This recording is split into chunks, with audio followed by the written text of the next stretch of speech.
Jag är ingen sitta still-människa. Jag vill liksom ta i och arbeta med kroppen.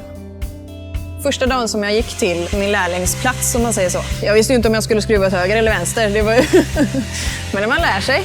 Och sen visade det sig att det var någonting som passade mig jättebra. Det är ju väldigt mycket ute på fältet och jobba och olika med stenkrossar, kompressoraggregat och så vidare.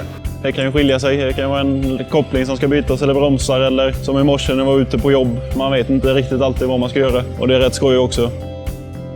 Ena veckan så gör du en motorrenovering och andra veckan så sitter du och kopplar in alkolås. Så det är väldigt kontrastskillnad så. Det är inte bara att byta filter i dagens läge utan det är väldigt mycket felsökning, avancerad felsökning. Det är väldigt mycket mer, det är väldigt mycket teknik och det är inte bara att bonka och slå.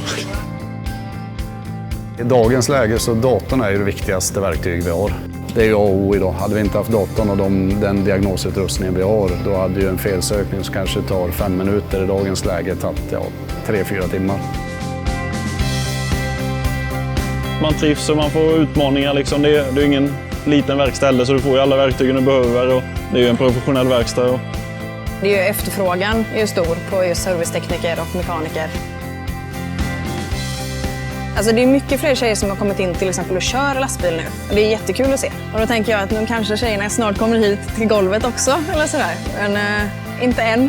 Men jag skulle verkligen rekommendera. Alltså prova på. Jag har inte planer på att byta inriktning på många år.